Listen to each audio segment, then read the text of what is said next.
Nouveau modèle peut-il déclencher une crise de l'immobilier de bureau?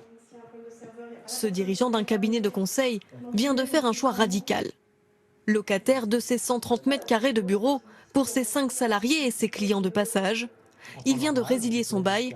Il n'aura plus de locaux d'ici septembre. Ici, la salle de réunion, on peut être une dizaine, on a même fait un peu plus. Parfois d'ailleurs, on enlève les tables et puis on était beaucoup plus nombreux pour des événements, mais là on les fera ailleurs en fait. Ailleurs, dans des cafés ou des restaurants.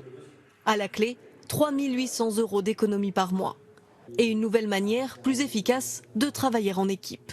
À un moment donné, on pense qu'être dans les bureaux, ça vaut travail, ça vaut performance, alors que sans bureau, on sera obligé en permanence de n'être unis que par la mission commune, par nos objectifs. Qu'est-ce qui se passe ? Est-ce que tu veux qu'on bascule sur autre chose ? Quelques difficultés de connexion. Là, on y est presque là. Un grand classique du télétravail. D'accord, mais moi je ne te vois pas. Voilà. Ah, ça y est. Ce fonctionnement à distance, l'entreprise ne le pratiquait pas avant. Grâce au confinement, tous sont devenus des convertis. Si demain je veux aller travailler à la campagne, à la mer, en Alsace, en Ardèche ou en Bretagne, je peux le faire quand je veux à ma guise et tout en continuant à télétravailler à distance, sans que ça nuise à ma productivité. Ça, c'est très intéressant. Des entreprises qui renoncent à leur bureau dans un marché déjà en berne. Moins 14% de locations en Île-de-France au premier trimestre par rapport à l'an dernier, 2019 qui avait déjà connu une chute de 28%. Alors la crise sanitaire va-t-elle accélérer une crise de l'immobilier de bureau? Là, ils sont en train de terminer tout l'agencement. Le Covid-19 a fait perdre 3 mois de chiffre d'affaires au numéro 1 des promoteurs de bureaux. Mais paradoxalement, selon lui, la crise sanitaire pourrait à terme être une opportunité de nouveaux chantiers.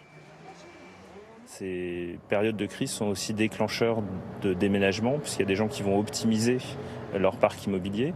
Il y a d'autres personnes aussi qui vont vouloir déménager dans des locaux qui seront différents et plus adaptés aux nouvelles normes. S'adapter aux nouvelles normes sanitaires, 1 mètre d'espace entre chacun, plus de télétravail et du coup de nouveaux aménagements. Voilà le type de bureau que vont de plus en plus proposer ces experts immobiliers. Vous avez ici des espaces plus ouverts, comme ceux-ci, où on va pouvoir travailler de manière beaucoup plus informelle. On n'a pas un sujet de confidentialité particulier, des espaces de réunion beaucoup plus classiques. Selon ce spécialiste, contrairement à l'idée attendue, chacun fera depuis chez lui des tâches devant son écran, mais il y aura toujours besoin d'échanges face à face. La fin des bureaux, il n'y croit pas. Ils ne vont pas disparaître parce que ça reste en plus l'ancrage, quelque part, le symbole du lieu où on se retrouve, celui où on va s'immerger dans la culture d'entreprise, rencontrer ses collègues, vivre un moment de partage, de travail, d'innovation et de ressources qui est absolument clé. Moins de postes individuels, plus d'espaces de réunion avec distanciation physique.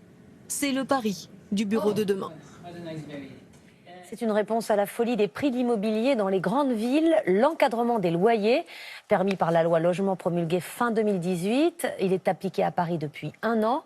Mais selon une étude, la baisse générale des loyers, si elle a bien eu lieu, n'a duré que quelques mois. Explication de Marie Justet et Guillaume Michel. Chercher un logement avec un loyer modéré, à Paris, c'est une mission presque impossible. Pourtant, depuis 1 an dans la capitale, le prix de la location est encadré par la loi. Mais à y regarder de plus près, les agences semblent souvent l'oublier. En caméra cachée, nous avons fait le test. Dans une vitrine, un bien attire notre attention.